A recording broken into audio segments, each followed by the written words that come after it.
સમજ્યા? જય ભારત, જય સંવિધાન, જય કોળી સમાજ, જય ઓબી સમાજ. હું ધરમશભાઈ ધાપા. આ વિડીયો ખાસ કરીને જે ઓબીસીના દીકરી દીકરાઓ ભણી રહ્યા છે અને મેરિટના નામે આ વાણિયા બ્રાહ્મણો ઓબીસીના દીકરાઓ સાથે જે ખેલ પાડી રહ્યા છે એને ખુલ્લો કરતો આ વિડીયો છે. તાજેતરમાં જે સ્ટાફ સિલેક્શનની ભરતી હતી એમાં જે ઓબીસીનું મેરિટ અને ઈડબ્લ્યુએસ વાળા વિદ્યાર્થીનું મેરિટ કેટલો ડિફરન્સ છે, કોને વધારે મેરિટ છે અને કોનું ઓછું મેરિટ છે. વધારે મેરિટ વાળો કેમ ફેલ અને ઓછો મેરિટ વાળો કેમ પાસ, એ મારે આજે આ વિડીયોના માધ્યમથી જે ઓબીસી સમાજના સંગઠનો ચલાવે છે, જે ઓબીસી સમાજના કોંગ્રેસ, ભાજપ ને આમ આદમી પાર્ટીમાં રાજનીતિ કરે છે, ત્યાં અન્યાય દેખાય છે કે નથી દેખાતો એના માટે વિડીયો બનાવી રહ્યો છું. જે સ્ટાફ સિલેક્શન કમિશન દ્વારા જે સ્પર્ધક પરીક્ષા આવી એનું રિઝલ્ટ બહાર આવ્યું તો ઓબીસીના વિદ્યાર્થીનું જે મેરિટ છે એ 67.79% છે, જ્યારે એની સામે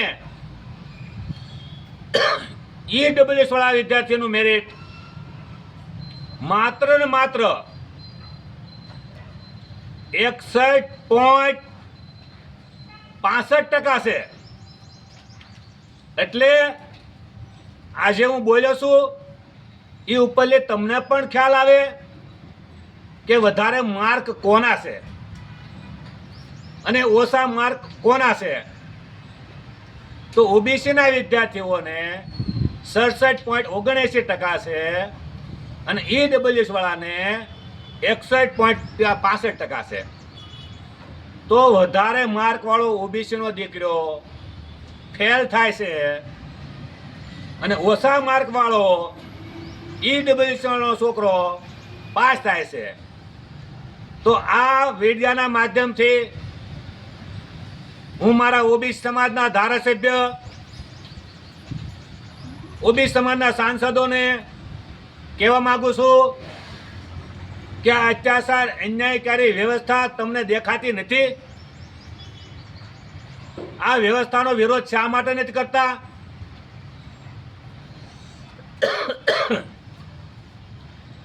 ઓબીસી અધિકાર જાગૃતિ અભિયાન અને કલ અમારે એવા સંગઠન આ વ્યવસ્થાનો ખુલ્લો વિરોધ કરે છે. મેરિટને નામે જે વાણિયા બ્રાહ્મણો આપણા વિદ્યાર્થીઓનું ભવિષ્ય બરબાદ કર્યા છે એ ભવિષ્ય બરબાદ ન થાય એના માટે ઓબીસીના લોકોએ તમને મત આપીને વિધાનસભામાં ને પાર્લામેન્ટમાં ઓબીસીનું પ્રતિનિધિત્વ કરવા મોકલ્યા છે, નહીં કે તમને કોંગ્રેસ, ભાજપ કે આમ આદમી પાર્ટીના તળિયા સાંટવા. હમણાં તાજેતરમાં તમને કહું, જે યુજીસીનું બિલ આવ્યું એ યુજીસીના બિલમાં જે 85% લોકો સમાનતા માટે હતું, ઇક્વાલિટી માટે હતું, તો ભાજપના બ્રાહ્મણના ધારાસભ્યો રોડ ઉપર આવ્યા અને મોદી સાહેબને એમ કહેતા હતા એ જ લોકો કે આ હિન્દુ સમ્રાટ છે. જેવું 85% લોકો માટે સમાનતાનું બિલ આવ્યું એટલે એ જ તે અસમાનતાના વિરોધીઓ, ભેદભાવ રાખવાળા વિરોધીઓ, આ તે બ્રાહ્મણો મોદી સાહેબને કહેવા મળ્યા કે આ તેલી ઘાસી છે, નાલાયક છે, એમ કરી મોદી સાહેબના પૂતળા હળગાવવા મળ્યા છે. તો જો મોદી સાહેબ વડાપ્રધાન હોય અને હિન્દુના સમ્રાટ ઘડીક વારમાં બની જતા હોય અને જ્યારે 85% ઓબીસી એસસી એસટી માટે કોલેજમાં હાઈ એજ્યુકેશનમાં સન્માનતાનું બિલ આવતું હોય, કોઈ ભેદભાવ કરવો નહીં એવું બિલ આવતું હોય, તો એ બિલનો વિરોધ ભાજપના જ બ્રાહ્મણો અને ભાજપના સાંસદો બ્રાહ્મણ કરતા હોય, તો હું ઓબીસી સમાજના નેતાઓને કહેવા માંગુ છું કે ભાઈ આના ઉપરથી તમે પણ બોધપાઠ લો. જ્યારે આપણા જ લાખો વિદ્યાર્થીઓનું ભવિષ્ય બરબાદ આ લોકો કરી રહ્યા હોય, તો તમારા પાપે થઈ રહ્યું હોય, તમે એને અવાજ ઉઠાવતા નથી એટલે થઈ રહ્યું હોય. હું તમને નમ્ર વિનંતી કરું છું કે વિધાનસભામાં અને પાર્લામેન્ટમાં અવાજ ઉઠાવો, આ વ્યવસ્થા છે એને બદલવાની કોશિશ કરો. જે મેરિટના નામે ખેલ પાડે છે એ ખેલને તમારે અવાજ ઉઠાવવો પડે, ખુલ્લો કરવો પડે. અને હમણે જે 9 લાખ ભરતીઓનો મેં વિડીયો બહાર બનાવ્યો હતો કે ઓબીસીના 9 લાખ વિદ્યાર્થીઓનું જે નોકરીઓ ખાલી છે, જે આરજેડીના સાંસદ છે સંજય જાદવ એ પણ પાર્લામેન્ટમાં રજૂઆત કરી, તો આપણા ધારાસભ્ય સાંસદોને શા માટે તમે રજૂઆત નથી કરી શકતા કે ભાઈ આ મેરિટના નામે ખેલ પાડે છે ને અમારા લાખો ઓબીસીના વિદ્યાર્થીઓનું ભવિષ્ય બરબાદ કર્યા છે.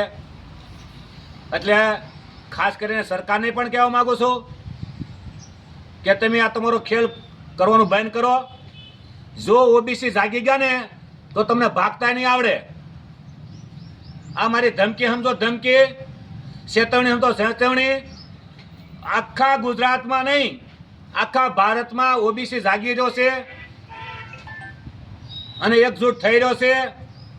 અને આના માધ્યમથી ઓબીસી એસસી એસટી પણ એક થવા જોઈએ. અને આ જ વાણિયા બ્રાહ્મણનો વિરોધ કરવા જોઈએ, વાણિયા બ્રાહ્મણની પાર્ટીનો બહિષ્કાર કરવા જોઈએ. જાજુ નહીં કહેતા, હજી ફરીવાર કહું છું કે ધારાસભ્ય સાંસદો અવાજ ઉઠાવો. સમાજ મહાન હોય છે, પક્ષ મહાન નહીં. પહેલા સમાજ પછી પક્ષ હોવો જોઈએ. જય ભારત, જય સંવિધાન, વંદે માતરમ, ભારત માતા કી જય.